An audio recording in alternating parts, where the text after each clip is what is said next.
guia de aplicação da mensagem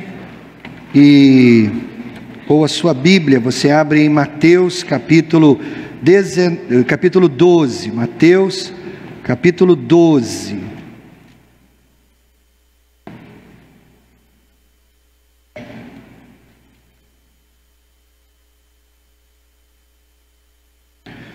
Com o título Estenda a Mão para Jesus, Mateus capítulo 12, o versículo 9 em diante. Saindo daquele lugar, dirigiu-se à sinagoga deles. Está falando de Jesus. E estava ali um homem com uma das mãos atrofiada. Então vai construindo a imagem dessa cena. Uma sinagoga é um lugar de reunião dos judeus. Jesus estava ali, ele era um judeu, e ele estava ali reunido com aqueles religiosos, e estava ali um homem que tinha uma das suas mãos, imagine isso, uma das mãos atrofiada. Agora, procurando um motivo para acusar Jesus, então os religiosos estão perseguindo Jesus nesse momento da vida de Jesus. Eles então lhe perguntaram: é permitido curar no sábado? Por que essa pergunta? Porque para o judeu o sábado era sagrado, tão sagrado que eles tinham diversas leis proibindo qualquer tipo de trabalho no sábado. Então eles querem pegar Jesus num furo da lei dos judeus. É permitido curar no sábado? Ele lhes respondeu com outra pergunta: qual de vocês, se tiver uma ovelha e ela cair num buraco no sábado, não irá pegá-la e tirá-la de lá? Quanto mais vale um homem do que uma ovelha. Portanto, é permitido fazer o bem no sábado. Então ele disse ao homem: estenda a mão. E ele a estendeu, e ela foi restaurada e ficou boa como a outra. Então os fariseus saíram e começaram a conspirar sobre como poderiam matar Jesus. Irmãos, os escribas e fariseus compunham o grupo que eu chamo de máfia religiosa da época de Jesus. A máfia religiosa. Eles eram religiosos legalistas, eles levavam tudo na ponta do lápis, na lei estrita. E foram eles que apontaram aquele homem com uma das mãos atrofiadas para Jesus e desafiaram Jesus com essa pergunta: é permitido curar no sábado? Como Jesus sempre faz, ele devolve a pergunta com uma outra pergunta, e ele questiona: qual de vocês, se tiver uma ovelha e ela cair num buraco no dia de sábado, não irá pegá-la, não irá resgatá-la? Jesus estava literalmente dizendo para aqueles religiosos: você trata os seus animais melhor do que as pessoas ao seu redor. Jesus já tinha enfrentado essa controvérsia sobre o sábado, e ele já tinha demonstrado que ele era Senhor sobre o sábado, que ele tinha autoridade sobre o sábado. Então ele fez a pergunta do milhão: é permitido fazer o bem no sábado? E antes que eles pudessem responder, Jesus simplesmente diz para aquele homem com a mão atrofiada: estenda a mão. E o homem foi instantaneamente curado. E talvez nós pudéssemos pensar que, diante daquele milagre, diante dos olhos deles, a máfia religiosa teria caído de joelhos e teria adorado Jesus como Deus, não apenas como um fazedor de milagres, mas como Deus. Mas em vez disso, eles começaram a bolar um plano para matar Jesus. Matar Jesus. Eu tenho sempre dito: há um milagre em toda parábola e há uma parábola em todo milagre. Então nós vamos extrair algumas lições para a nossa vida desse milagre tão simples, mas absolutamente poderoso. E quando eu leio essa história, a primeira coisa que me vem à mente, a primeira lição, é que o pecado nos deforma. deforma. Deforma. Irmãos, nós não sabemos exatamente o que havia de errado com a mão daquele homem. A palavra usada, que foi traduzida para o português na versão original, ela significa murcha, uma mão seca. Provavelmente isso significava que ele tinha o punho fechado, a mão retorcida, em alguma coisa inútil para ele. Agora, quando o evangelista Lucas registra esse milagre, ele declara literalmente que a mão direita do homem era a mão atrofiada. Agora, essa é uma observação muito importante. Por quê? Porque os judeus realizavam todas as coisas limpas, todas as coisas consideradas puras, com a mão direita. A mão esquerda era reservada para fazer as coisas impuras, as coisas sujas. Por exemplo, se ele fosse fazer uma refeição, o homem judeu usava a mão direita para fazer a refeição. Agora, se ele fosse suar o nariz, ele usava a mão esquerda. Você entende? Eles só se cumprimentavam com a mão direita, por motivos óbvios. Você pegou a imagem?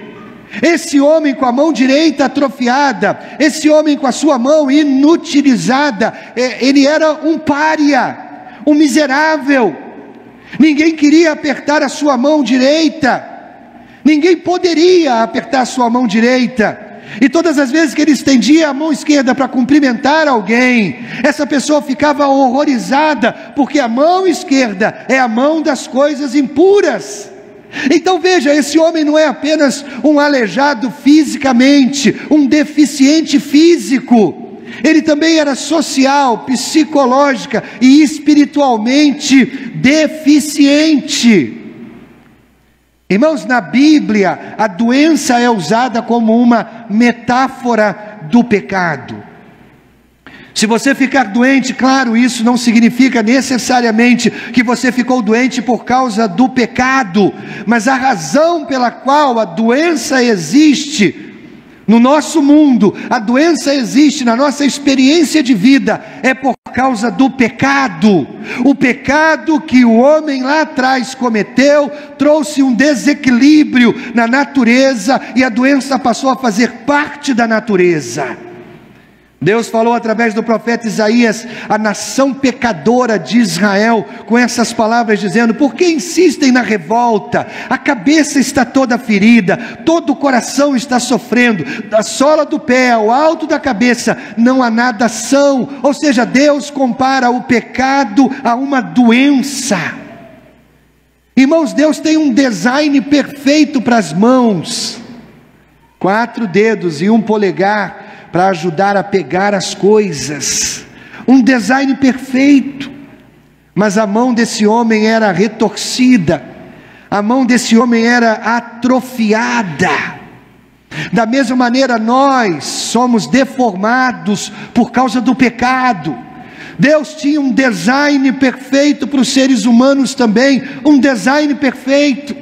Nós podemos ver o design perfeito de Deus em Adão e Eva, pessoas que foram criadas para viver em perfeita harmonia com o Criador. A Bíblia diz em Gênesis que no final de cada dia, Deus vinha até o jardim, visitar Adão, visitar Eva. Era um design perfeito, era um ambiente perfeito, era uma comunhão perfeita, era um relacionamento perfeito.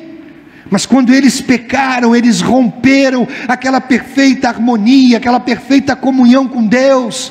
E desse dia até hoje, todos nós nascemos com uma natureza pecaminosa. Deus criou você para ter um relacionamento pessoal com Ele, mas o seu pecado deformou o design original. Fisicamente você pode estar em ótima forma, mas uma alma sem Jesus está infectada com a doença mortal do pecado. A única cura para a deformidade do pecado é permitir que o grande médico cure você. E o primeiro passo para ser curado da doença do pecado é admitir que você tem um problema. E isso nos leva à segunda lição. A primeira lição é que o pecado nos deforma. A segunda lição: não esconda suas imperfeições. Deixe que Deus as cure. No relato que o evangelista Marcos faz desse milagre, Jesus chamou o homem com a mão atrofiada para dar um passo à frente de toda a sinagoga. Era como se Jesus chamasse aquele homem para vir à frente de todas as pessoas aqui, hoje, agora. Então Jesus diz para aquele homem: estenda a mão. Isso significava que aquele homem tinha que se levantar, sair do seu lugar, andar até a frente de toda aquela gente. Então ele teria que mostrar a sua mão atrofiada, disforme. Irmãos, como a maioria das pessoas com deficiência, talvez ele tivesse preferido manter a sua fraqueza escondida. Possivelmente era uma daquelas pessoas que, quando chegam numa reunião com outras pessoas, gostam de sentar atrás, não gostam de ser notadas, não gostam de serem vistas. E Jesus o chama à frente para ele mostrar a sua fraqueza. Queridos, em outras palavras, o homem teve que apresentar a sua deformidade a Jesus para ser curado. Ele poderia ter mantido a mão escondida, ele poderia ter negado que ele tinha um problema, mas ele teria perdido o milagre de Jesus na sua vida. Queridos, é da natureza humana querer esconder ou ocultar os nossos defeitos, as nossas fragilidades. É da natureza humana querer esconder os nossos pecados. Quando Adão e Eva pecaram no jardim do Éden, eles sentiram vergonha, eles sentiram culpa, uma emoção totalmente nova para eles. E pela primeira vez eles perceberam que estavam nus. E eles tentaram encobrir a sua nudez com folhas de figueira. Então, quando Deus veio visitá-los naquela tarde, Deus veio procurá-los. Adão e Eva estavam escondidos. Não é o que nós fazemos? Nós escondemos as nossas deformidades, nós escondemos os nossos defeitos, nós queremos parecer bem para todo mundo, nós queremos parecer perfeitos para todo mundo, perfumados, bem penteados, bem vestidos, mostrando: estou bem, não tenho problema algum, não tenho deformidade nenhuma, não tenho pecado nenhum, está tudo bem comigo. Em Gênesis, no capítulo 3, o versículo 9, é registrada a primeira pergunta que Deus fez na Bíblia: onde está você? Será que Deus não sabia onde Adão estava? Claro que Deus sabia. Deus sabe de tudo. Deus só queria que eles admitissem onde eles estavam e parassem de se esconder de Deus. Onde está você? Deus pergunta nessa noite. Não porque Deus não saiba onde você está, mas porque Deus quer ouvir você admitir que você tem um problema, uma deformidade séria, que precisa ser encarada com seriedade. Quando Adão sai do seu esconderijo, o jogo da culpa começa. Adão, por que você fez isso? Adão diz: olha, Senhor, não é culpa minha, é culpa da mulher que o Senhor me deu, ela me deu o fruto para comer. Eva, por que você fez isso? Eva disse: não é culpa minha, é culpa da serpente, ela me enganou. Adão culpa Eva, Eva culpa a serpente não tem para onde fugir. Irmãos, a questão é que não adianta tentar esconder os nossos pecados, justificar os nossos pecados, explicar os nossos pecados. Mas como aquele homem com a mão atrofiada, a gente fica relutante de admiti-los, não é? A gente fica relutante de mostrar para todo mundo: olha, é feio, é estranho, não é bonito. Mas a Bíblia diz em Provérbios 28:13: quem esconde os seus pecados não prospera, mas quem os confessa e os abandona encontra misericórdia. Querido, se você quer experimentar verdadeiramente o perdão de Jesus, a cura de Jesus, a restauração de Jesus na sua vida, você deve se limpar e confessar a sua falha, a sua fraqueza, a sua debilidade, as suas impossibilidades para Deus. A negação é a tendência que todos nós temos de encobrir as nossas mágoas, os nossos vícios, as nossas mazelas, os nossos maus hábitos, os nossos problemas. A gente coloca aquela máscara de tudo bem, eu lido com isso, tudo bem, a hora que eu quero eu paro, tudo bem, eu tenho tudo sob o controle. Mas querido, o primeiro passo para a cura é admitir que você tem um problema grande demais para se curar. Para que Jesus possa curar você, é preciso você parar de se enganar. É preciso estar disposto a admitir que você tem um problema, que você não consegue solucionar por si mesmo. Esse é o primeiro e mais importante passo. Porque só quando você apresentar a Jesus a sua deformidade, a sua atrofia, é que você vai poder experimentar o poder curador, libertador, transformador de Jesus. Essa semana eu li o testemunho de um pastor. Aliás, ele conta o testemunho de uma ovelha da sua igreja. Após uma conferência para mulheres, uma senhora na sua igreja lhe envia um e-mail dizendo que ela estava escondendo um segredo de aborto na adolescência por décadas.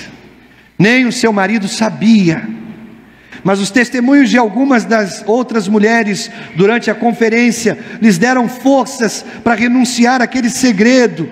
O e-mail estava cheio de alegria, porque desde que ela parou de esconder o seu segredo, ela experimentou um novo nível de graça, misericórdia, perdão para a sua vida.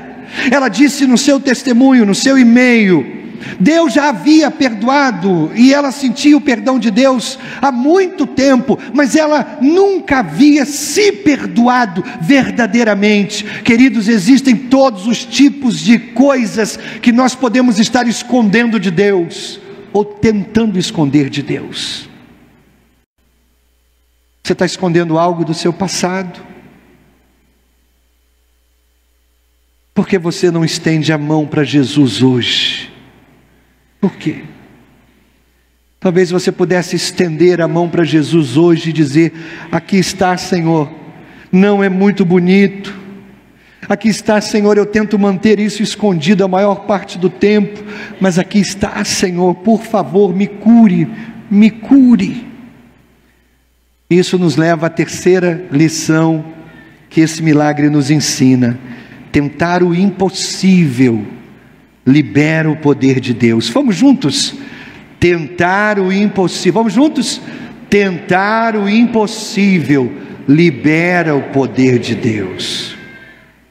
Quando Jesus disse ao homem: estenda a mão, essa ordem também carregava a ideia de estique os dedos.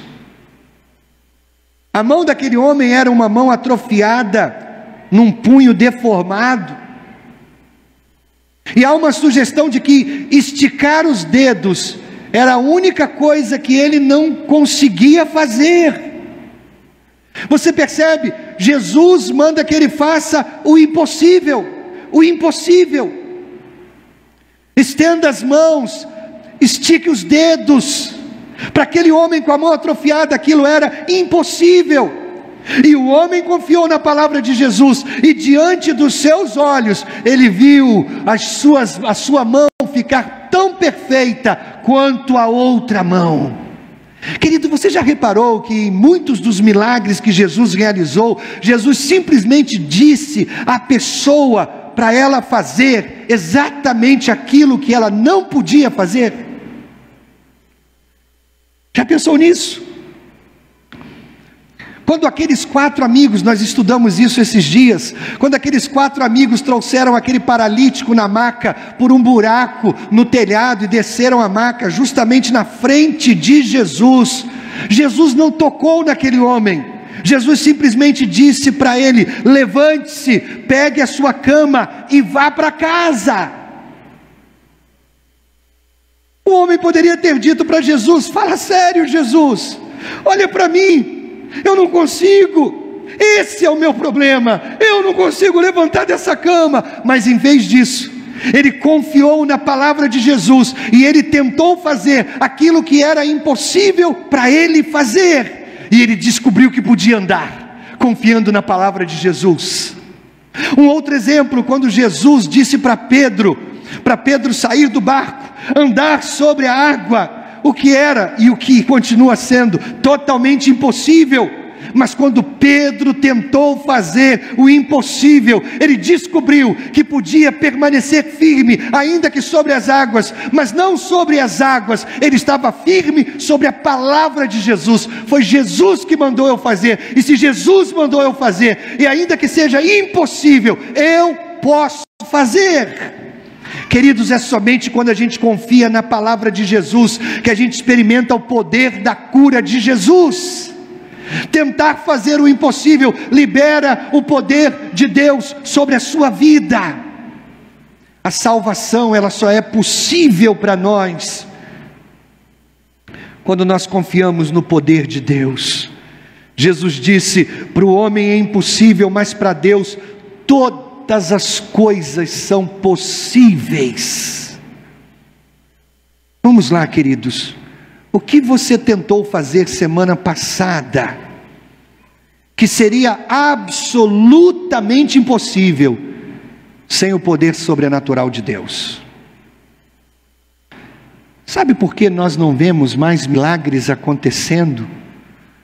Porque nós não tentamos mais fazer o impossível. A igreja está precisando ver um pouco mais de milagres, mas ela só vai ver um pouco mais de milagres quando começar a tentar o impossível. John Haggai diz que nós deveríamos sonhar sonhos tão elevados, sonhos tão audaciosos, que se Deus não estiver no negócio, nós vamos fracassar vergonhosamente.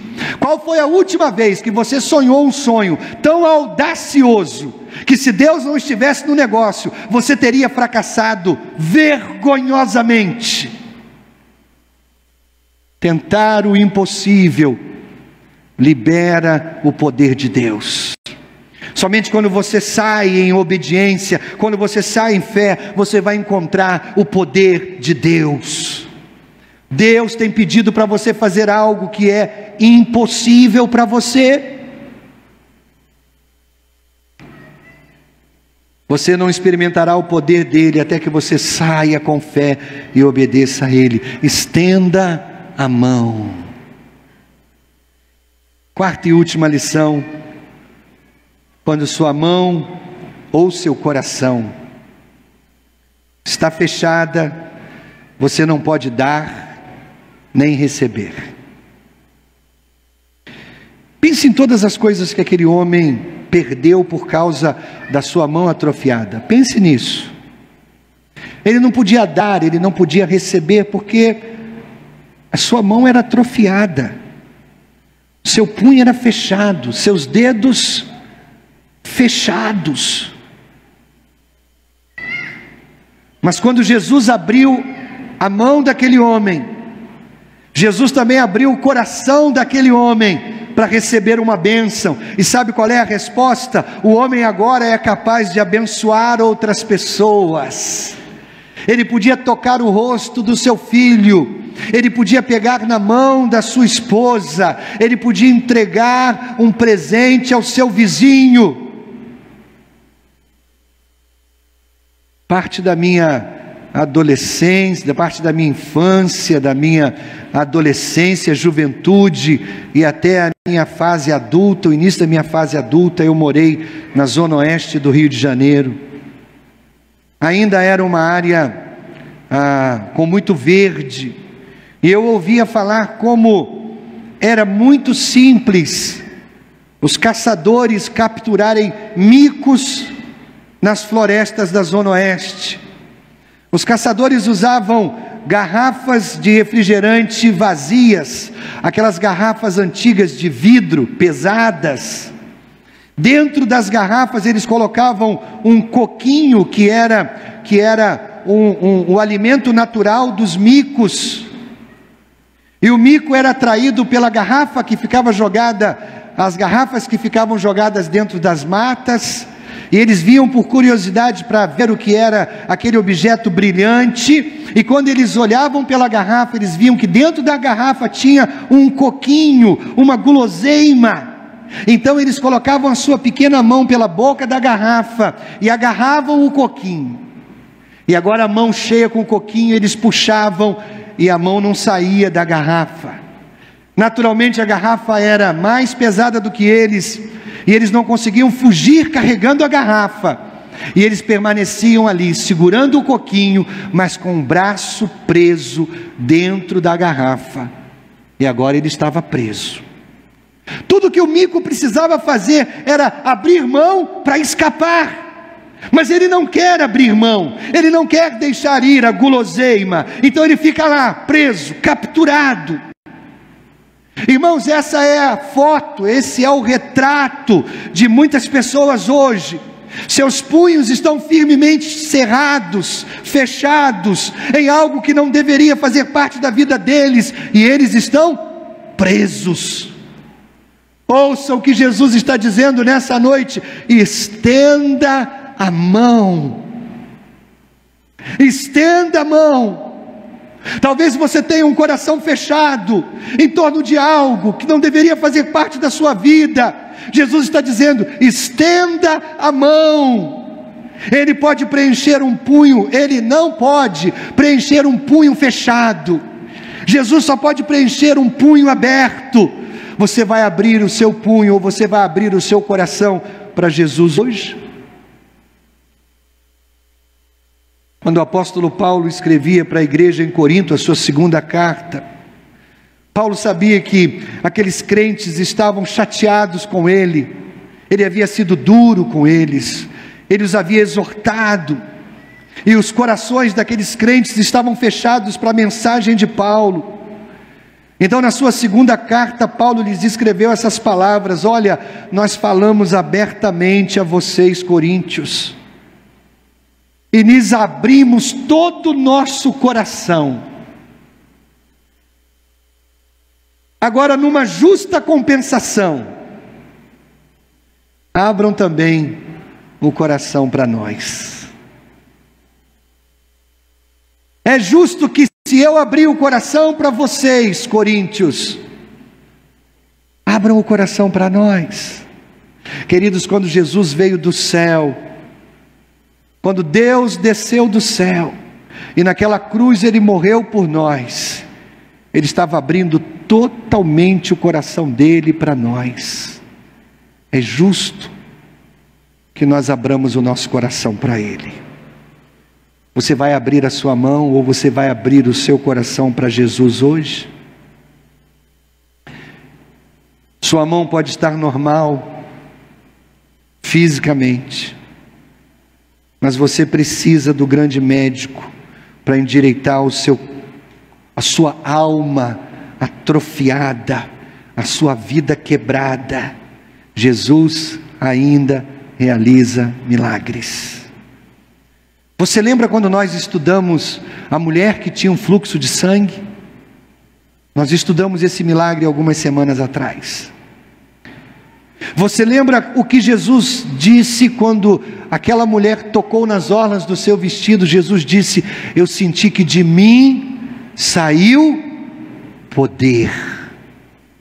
E naquela ocasião eu lembrei que todo milagre que Jesus realizava havia um preço, um custo pessoal. Ele entregava algo de si para aquela pessoa que ele curava. O maior milagre de todos foi quando ele entregou a sua vida lá na cruz, por mim e por você.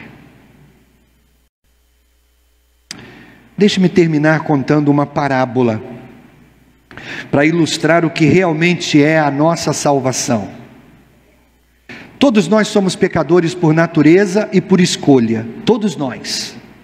Agora tente visualizar a condição pecaminosa como cair e ficar preso dentro de um poço. Imagine que você está nesse poço profundo, ele é escuro, ele é lamacento, a lama é viçosa, ele é fedido.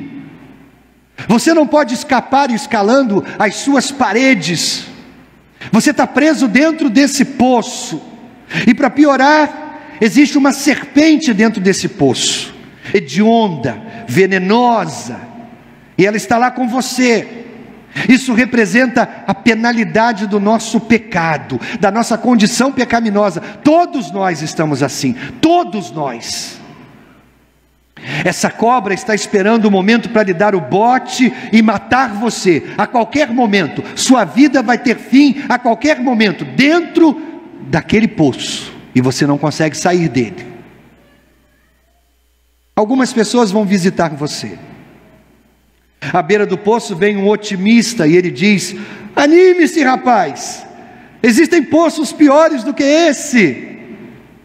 Um pessimista se aproxima, balança a cabeça e murmura para você: sabe, a vida é assim mesmo, um poço atrás do outro, então você morre. Um cientista aparece e diz para você: eu poderia analisar a lama e a viscosidade da lama para você. Um engenheiro aparece e diz: eu poderia projetar um poço muito melhor do que esse em que você está agora. Um ativista dos direitos dos animais aparece e diz: que vergonha, você está incomodando essa pobre cobra no seu habitat natural. Um profissional da Secretaria de Saúde aparece e diz: desculpa, o seu poço não tem alvará para ser aberto, aqui está uma multa. Um advogado aparece e diz: parece que você foi ferido quando caiu nesse poço, deixe-me ajudá-lo a processar o dono do poço, aqui está o meu cartão. Um grupo de curiosos aparece e diz: olha, o homem dentro do poço, vamos tirar uma selfie. Sua mãe aparece e diz para você: que vergonha, eu disse para você que você ia sujar suas roupas nesse poço, eu só espero que você esteja com roupas limpas por baixo disso tudo.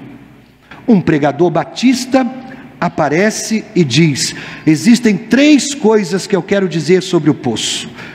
Número 1, o poço é sujo. Número 2, o poço é escuro. Número 3, o poço é perigoso. Depois de receber todas essas visitas, você ainda está dentro do poço, com problemas.